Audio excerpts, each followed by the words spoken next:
Back once again for the renegade master. Back once again for the renegade master. Back once again for the renegade master. Back once again for the renegade master. Back once again for the renegade master. Hello my renegades and welcome back. And what are we getting back into? We are getting back into Married at First Sight UK. We are on series 8 and we are now on episode 29, where it's the further homestays of the couples and the rest that have been on their homestays, the outcomes from those. So the further homestays, we have Paul and Tasha, George and Peggy, Adrian and Matt. And let's get on to Roz and Thomas, because Roz and Thomas go back to Rosie's family's home. Well, Rosie's home, to have the homestays there. And I will say the outcome for these two, if you've watched it, was sad. Like, see, yeah, but you know what? I'll get there. I'll get there. So, as Roz and Thomas come in, she runs in and meets her sister there with her niece, and like she's all over her niece, and like Thomas is feeling like a spare part, because it's like as soon as Roz has got inside her comfort zone, back in her world, she literally forgot that Thomas was there, like completely forgot that Thomas was there. And he really did look like he was a spare part just standing there. So Rosie's sister did ask Thomas a question. I can't remember what it was in terms of, I think it was the experiment itself, or how it feels being on the outside and how they're getting on and stuff. And basically Roz took that conversation over and said that, like, in the experiment they're in a bubble, which is true. They are in a type of bubble from the outside world in terms of trying to strengthen their relationship. That's what that's about, in terms of trying to strengthen their relationship, so when they get amongst their friends and family, their relationship can stand that test when they get there, and they can then start to see where this person will fit into their life. Whereas with Roz, it kind of started to go backwards, where she didn't know where Thomas would filter in her life at all, even though Thomas didn't show her any of those signs that he did not want to be in her life, because Thomas really wanted to work at their marriage and at their relationship, in terms of how far they've come from the beginning to now, sort of thing.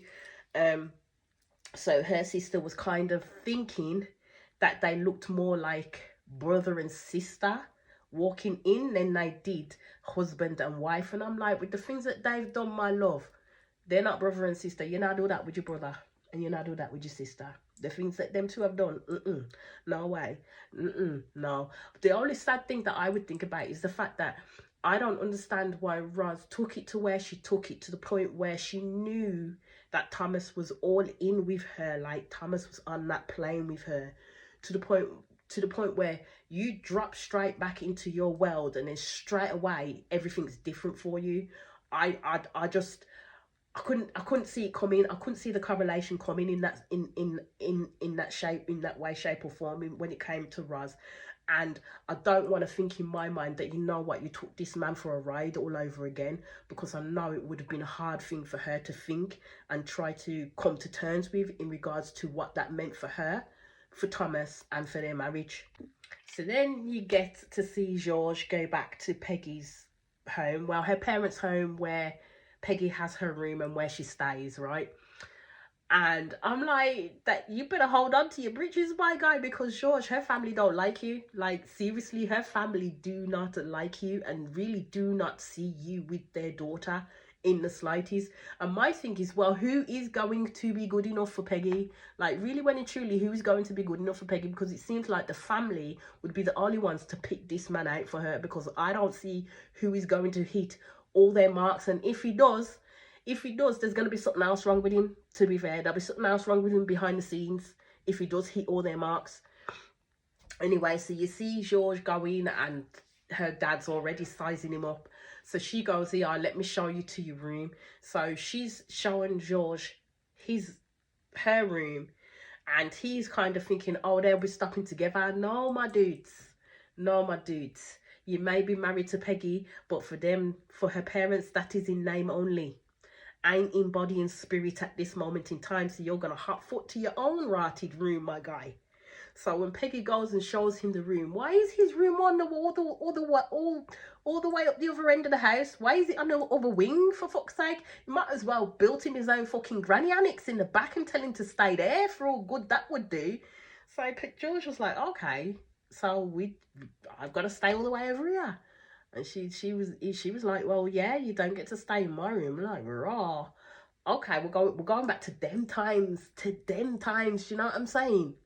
So you see Tasha take Paul to meet her best friend Georgia, who's also got her goddaughter as well, who she gets on really well with, and she wanted Paul to be able to meet her best friend and her goddaughter, in that sense, to see how Paul would gel with them, and especially gel with children. Now Paul's a child's guy. He wants children at the end of the day, and them two have already been talking about how they want 4 kids, and they'll more than likely settle in Manchester.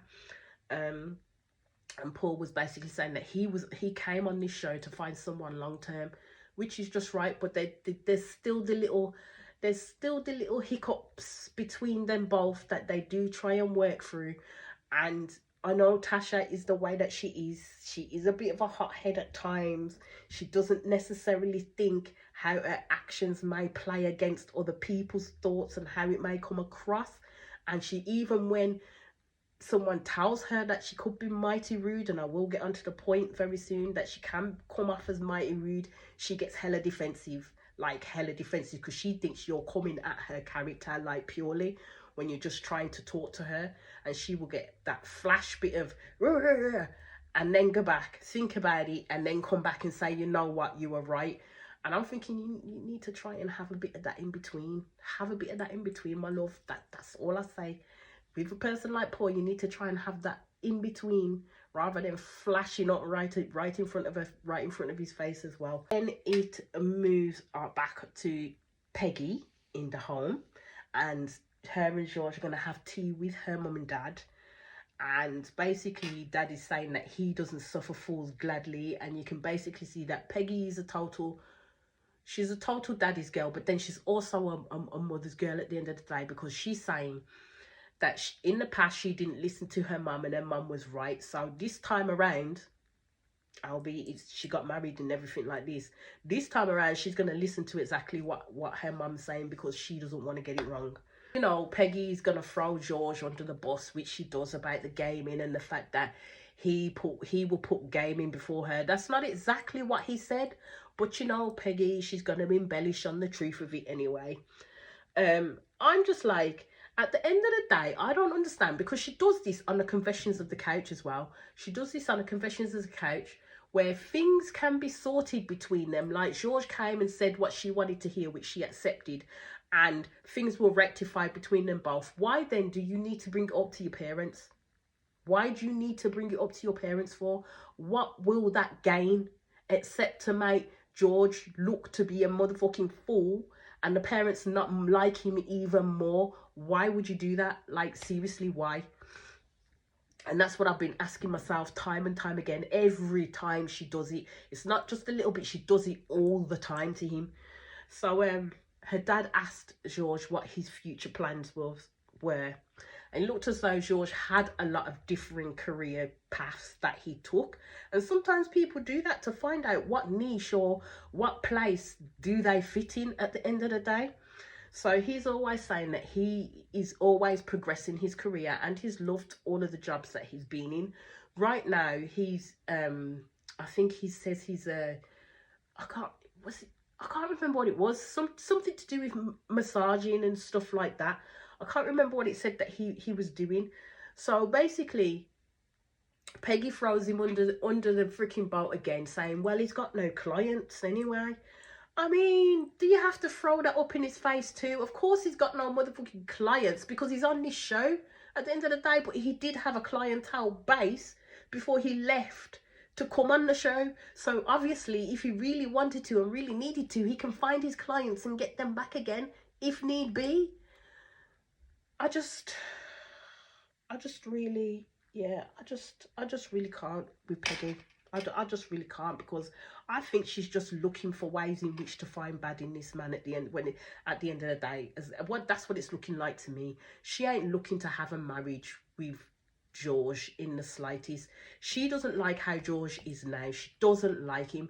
If she could literally change this man up into the man that she wants, which is what she's trying to do with her behaviors, you can see in the little threads that she takes from him and picks at him and everything, and he starts to then change the way he's thinking in order to meet how she's thinking. That's what she's trying to do. She's literally trying to rip the George who is George out and put in place this person that she wants for herself and she sees herself working with. And that's not how it goes. That is not how it goes. But yeah, I don't see these two working, especially with the family dynamic in terms of Peggy's case. I really don't see it working. Basically, I think George's dad, I think Peggy's dad is probably thinking George can speak a good tune but doesn't believe that he will look after his daughter as well as he should do, basically, and keep her accustomed to the lifestyle that, you know, mum and dad has been keeping her accustomed to, even though she has got a bloody good job herself. And I said that, yeah, and this is why your daughter's going to continually be on her own. And that's why she ended up coming on a show looking for a husband rather than trying to find one, because she'd never find one with a family like yourself, I'm afraid. And then we see Laura and Arthur go to Arthur's place, where he's in between places, so he had to book a hotel for them both. So last night was brought up, and Arthur did say that it wasn't ideal and it was a disaster. Laura got frustrated with him with the fact that he's not even apologised for how he behaved and came across, A, to her friends, and B, to her as well. And she wanted him to apologise. Now, I feel, yes, there is parts what Arthur could apologise for, but there's also parts that Laura could apologise for, and there's definitely parts that her two friends could apologise for, because Arthur didn't argue with himself. Arthur wasn't defensive with himself at the end of the day. So all I felt was Arthur at that time was protecting himself from the onslaught that was being given to him by her friends. Yes, he may have been quite rude in his delivery, and that's what he could apologise for at the end of the day. But Laura's also got to see it from the fact that, you know what, your husband was basically saying that he felt attacked by your friends, but yet you're still going to sit there and defend your friends to him when he's telling you that he felt attacked by your friends. So Laura then decided that she wanted to leave. She'd had enough of that conversation. She was not going to stay there any longer. And she kept on saying to Arthur, will you please leave? Will you please leave? Arthur was like, well, I don't know why you want me to leave. And Arthur was trying to talk to her, still trying to talk to her. But by that time, that conversation was dead. That conversation was dead because it wasn't going the way in which Laura wanted it to go in that sense. And Arthur was not thinking about the whole how she thought the whole context of the situation, and wasn't actually accepting accountability for how he behaved within that as well. So basically, she then gets up and leaves, slams the door and leaves, and Arthur's still sitting there with a shocked look on his face. So she's saying that no, it's up to him to come to her, because she's sick and tired of having to go to him and tell him what he's done wrong. Now it's his turn to come to me and realise where he went wrong and apologise for it. So then we get to Adrian and Matt's homestay. And basically, I'm hoping that things kind of do work out for them. I know Adrian is not happy at the moment. So this homestay, for more so for Matt, was kind of like make or break between their marriage at the end of the day, because she wanted to see if Matt being in his own place will literally tip the balance and open him up a little bit more, make him feel a little bit more relaxed, and her get to see that jovial Matt, that banter Matt, that Matt she's looking for in terms of the one she wants to, you know, verbally come back with now and again. And I think she did end up getting what she wished for, actually, because I think she got to see him in a totally different space, and it was nice seeing them in a totally different space. So then Paul takes Tasha home, and basically Paul was saying that this is the first time that he's brought a girl in his space. Now, bearing in mind, yeah, he mentions the word girl quite a few times throughout this conversation. And then Tasha also referred to herself as a girl too. So Paul says that this is the first time he's sitting in front of his parents and he's nervous sitting here with a girl. So basically he thinks that he left a boy and came back a married man, and that's changed him in a way, which it has. So the parents were asking him about his plans in terms of moving. Basically they both said that their planning was to move closer together in between the homes of where they are. So they said Manchester. Oh, this set Mama off big time, because Mama was like, no. She says that's too far. She wanted Paul and Tasha to move into the house with them. Tasha was like, you know, that's not going to happen. And I don't think there's many young married people unless they were thinking of like wanting to get their deposit together to buy their house, or whatever rhyme or reason that may be, may move back in with the other person's parents. But most young people want a place of their own, to call their own, to be able to do what they want to do in their own space and come and go as they please. So yeah, Tasha wasn't best pleased with that idea, because she was like, yeah, that's not gonna happen at all. So Laura went back to the apartments, and she says she's confused on where they stand because of all the clashing that her and Arthur are having at the moment. And as I said, she's saying that he's got to do the groundwork this time. She's not going to go to him. George is also upset because of the fact that he feels like he's being put in the firing line and he was being grilled. And I was like, but to be fair, George must have known it was going to come. George must have known it was going to become. I mean, have you not met Peggy's sister? You've met her a few times. Like, really, did you not think that her mum and dad would then not grill you even more so than what Peggy's sister does? Come on, my guy, come on. So he knows that Peggy's opinion from her family matters more than anything else in this process. So he's just hoping that with this homestay they can still stay as a connected unit that they've come to be. But I don't know how they can, and George is worried.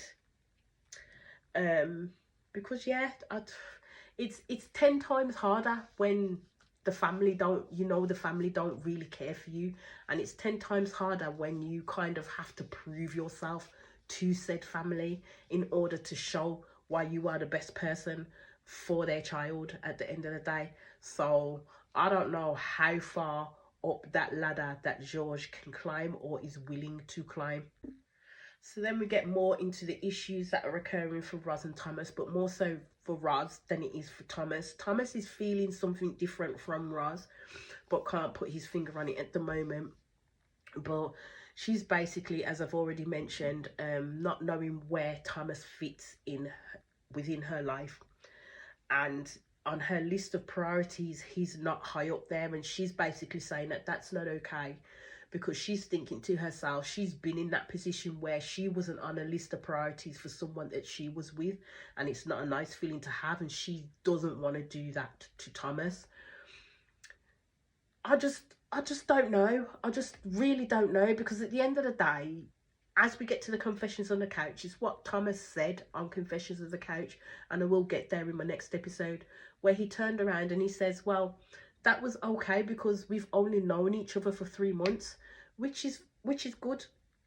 You've only known each other for 3 months. So how high up on your list of priorities is he really going to be if you think about it realistically? If any one of them couples think about it realistically, if they put down their list of priorities once they got home, if where their person, like their husband or wife, is going to be in that list of priorities, if you've not known them for as long, like, you know, X, Y, something years, in this process it's only a couple of months, it's only X amount of months at the end of the day, are they really going to be that high up in your list of priorities? Because you're still continuing to get to know who this person is until, I say, probably about a year in, then they'll probably reach higher within the list of priorities. I mean, you won't be fucking awful to them, let's just put it that way. You won't be awful to the point where they're right at the bottom and you're not doing shit for them, or they're not doing shit for you, and all you're doing is constantly bickering, then yeah, that's not good.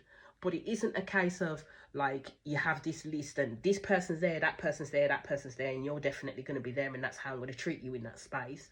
I think it will interchange as time goes on, and I think that's what Thomas was trying to say to Roz. It will interchange as time goes on, but you have to give it that chance first.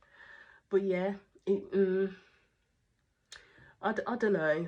I don't know. I just think that sometimes Roz can let things get to her quite quickly, which then snowballs into this whole situation, to the point where the persons that she's with will suffer at the end of the day.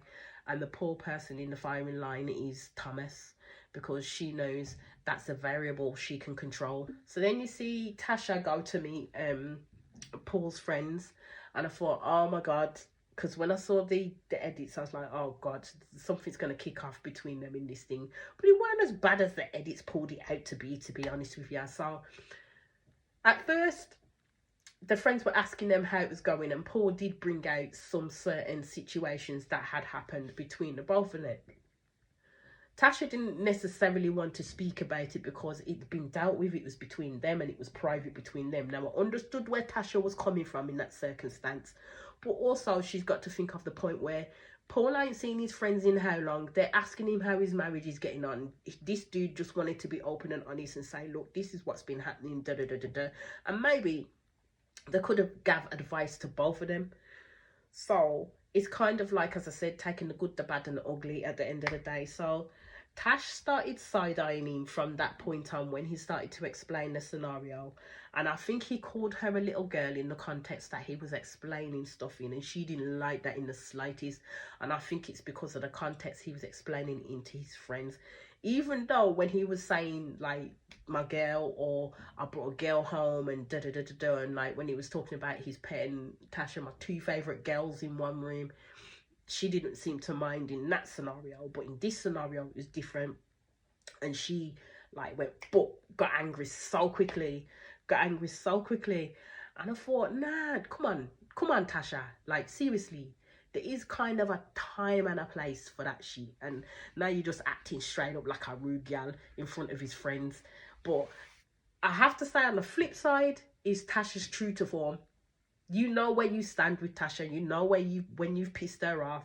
You know when she's like full on not in the mood for shit, or she's been in her fiery mode. You know where she is at that sense in time. So she then decides to get up, and when she got up from the table, she was saying this tongue-in-cheek. She was being sarcastic when she said it, so she didn't necessarily mean it like, don't say nothing bad about me or something like that, and then walked off. And his one friend said, run for your life, bruv. Like, as in the way that she talks to him, like she has no respect, and she's talking down to him, and there's times where she can come off like she's gonna literally launch into your face at one point in that.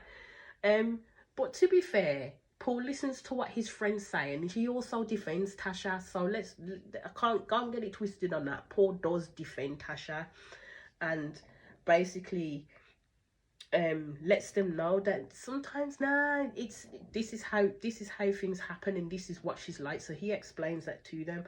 But I says there's some points where Tasha's literally gonna have to be intentional in how she handles certain situations as well. She can't keep firing off at the lid each time it isn't kind of making her feel good in that sense, or someone's calling her out on how she's behaving in that place and time.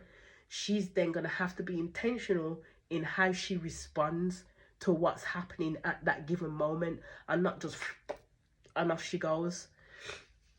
But that comes with time. That comes with time, because even at my grand old age, I still can sometimes fire off at the mouth, and then have to think about what the fuck I've said later, and then go back and apologise if I'm the one that's in the wrong at the end of the day. So it is hard to do. So basically Paul is saying that she plays tough, but she's actually soft, and he's got no complaints with her in the slightest. It is part of her personality trait. And I know she said that she has a fiery side, but as I said, there's being fiery and then there's being fiery. Okay, so then we move on. No, Adrian and Matt. So then we move on to Adrian and Matt, and they meet her best friends basically, and you could tell with how close they are, like they were definitely her family, because don't forget it was her friend that brought her into her home to be brought up with them as like kind of like their sister in that sense. Matt says Matt is usually nervous, and I thought, okay, let's see how Matt handles this, because sometimes when he's in a certain situation with certain people, he will go quite quiet. But he wasn't. He did talk. He talked a lot more, and he was a lot more relaxed. And Matt is saying that the pressure has been taken off now. Now he wants this to work with Adrian, and they did maturely talk about their highs and the lows and how it's taken them aback a little. And sometimes when Matt went off, like as to do, they disappear so the others can talk.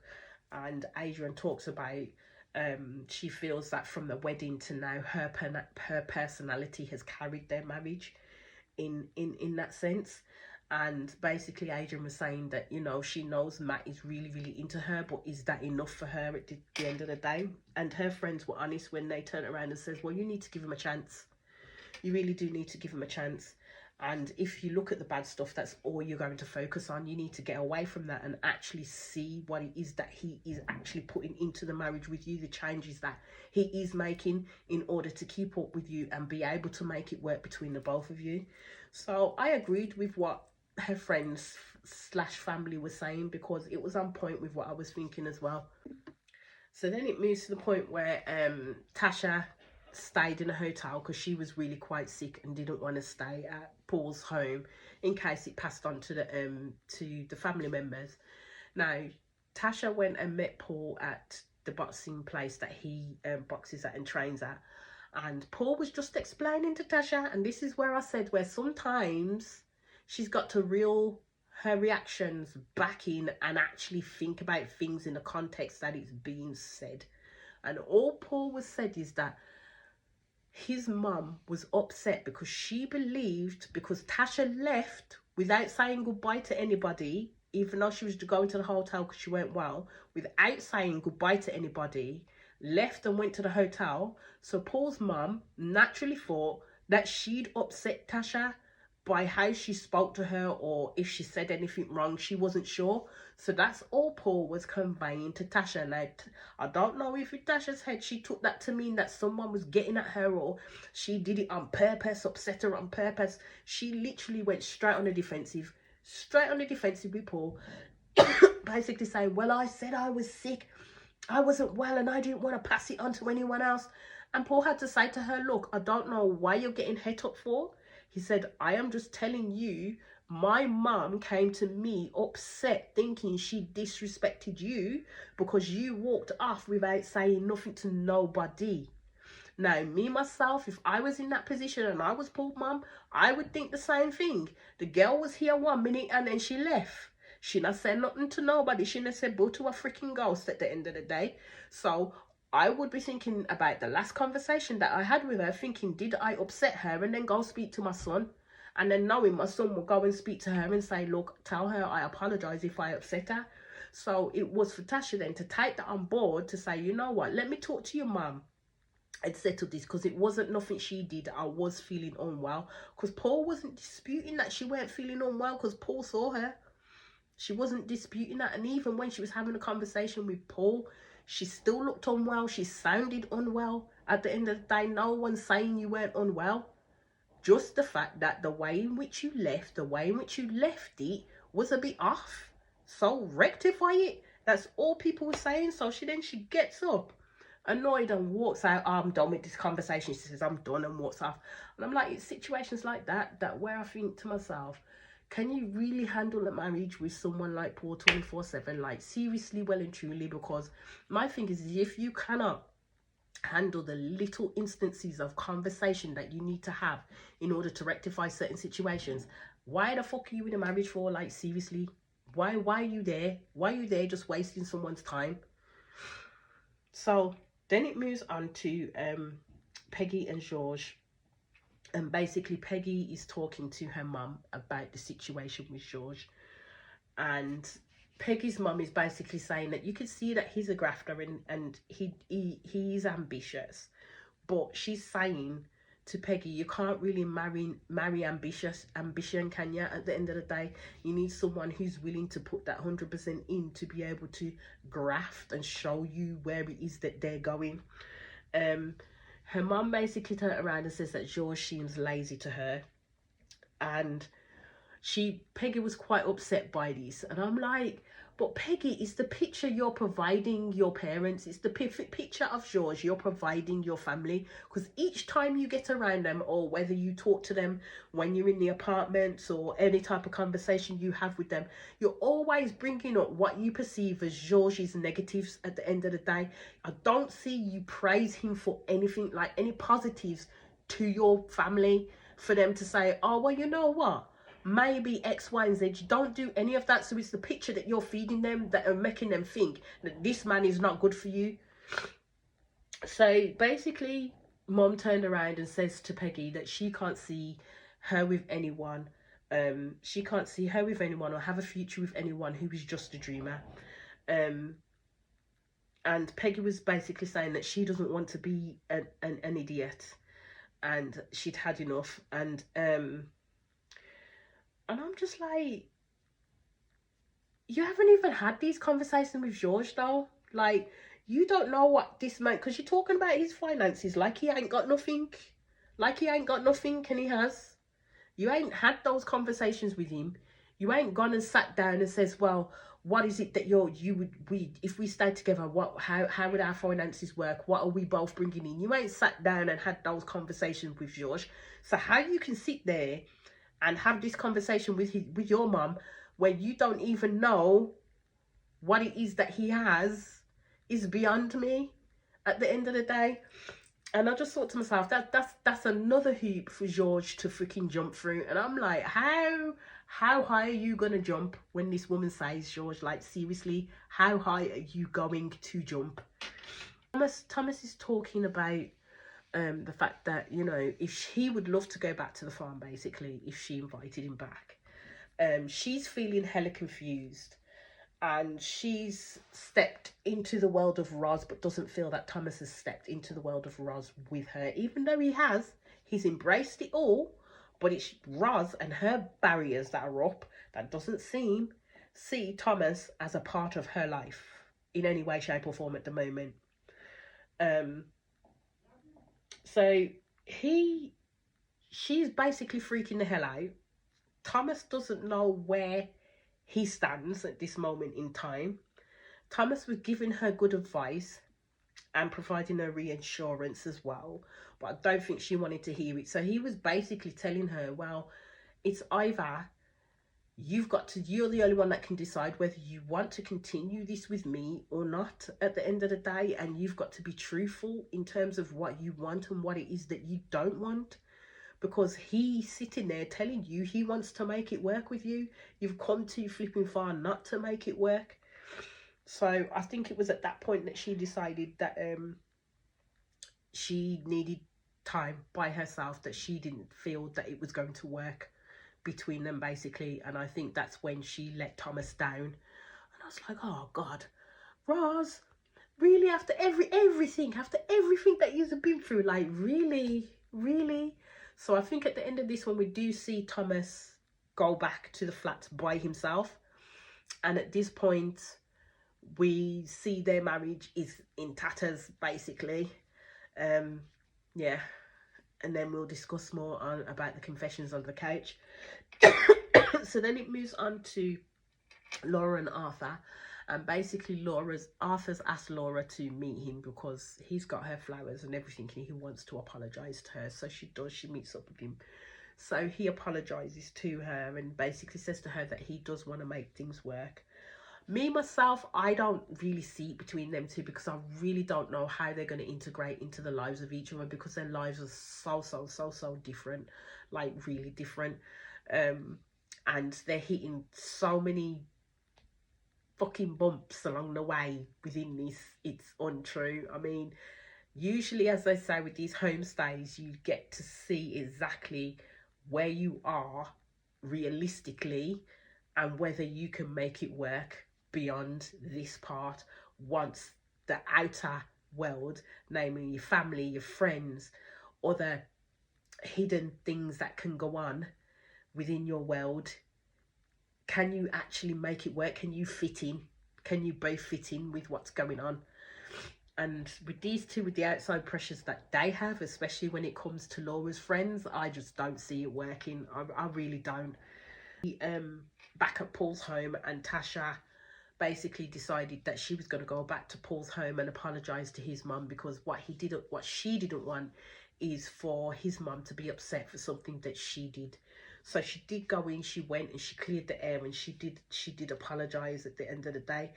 And I think Tasha's got to realize that within certain cultures, especially as Paul's family is African, within certain cultures, yeah, you cannot leave the house without saying not a boo to anybody, especially if there's opened up your doors in terms of hospitality. Do you know what I mean? Yes, she may have seen that you were unwell, but you left her house without saying nothing to no one, making her believe that she caused an issue with you, or you were upset with her. Your first point of call should have been, okay, Paul, I've heard what you said. Let me go and talk to your mum. But no, you didn't do that straight off the bat. You got angry instead. And that's where I can't align myself with Tasha on that bit, because she was in the wrong totally on that word.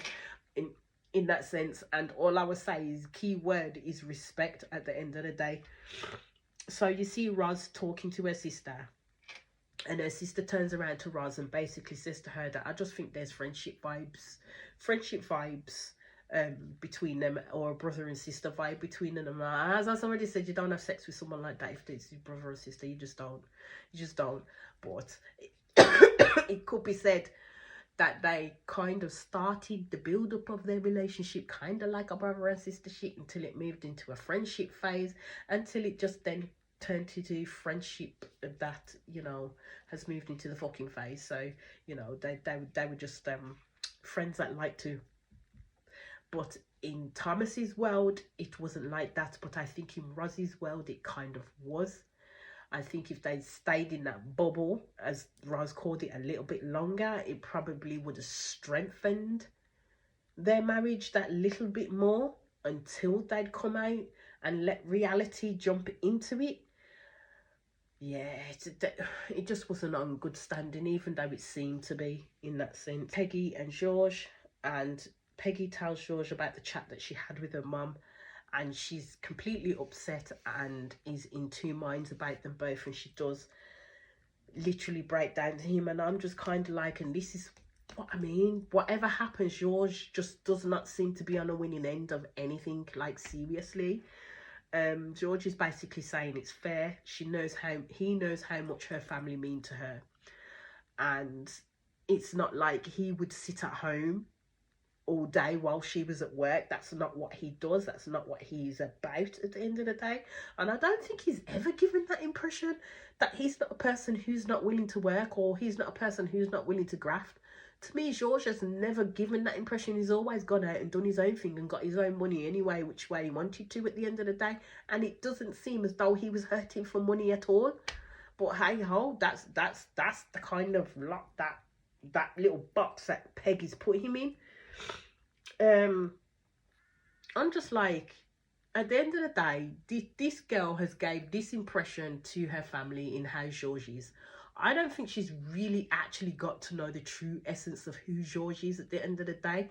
Because if you really, really wanted to know about this man, you would have had all these conversations with him to be able to strengthen and bolster your argument with your family as to why he's a good match for you, and as to why you want to stay with him.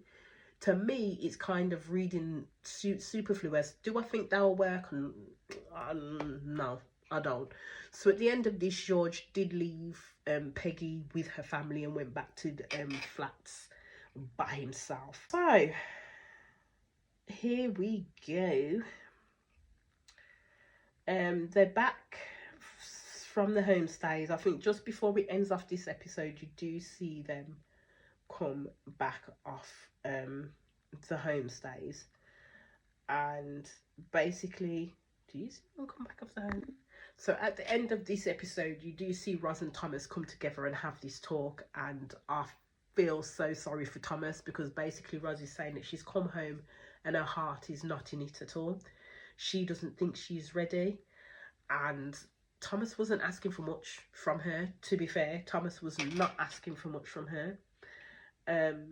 She talks about things in the past tense in terms of her feelings for him and the fact that they did grow something and were working to something, and Thomas has to pull her up on the fact that she's saying things in the past tense. And the reason why she's saying it's in the past tense, because she's already checked out of their relationship, she's already checked out of their marriage. As soon as her feet hit terra firma in her comfortable place, she checked out of that marriage straight away. Didn't even give this man a chance. That's all I can see. Didn't give Thomas a chance. But all I would say is she's going to come to regret that decision, you know. She is really going to come to regret letting Thomas go. Like, seriously. If she thinks Thomas ain't going to find a good girl out here on his own once he's finished with this show, come on, please. Thomas is a good catch for any woman out there. And they'll know his worth too. But anyway, that's where I am going to end this episode, and I'll be back with the next one. As I always say, please hit that subscribe button, please hit that notification button so when you know I'm on and doing videos. And I'll be back to bless your screens very soon, people. Peace out.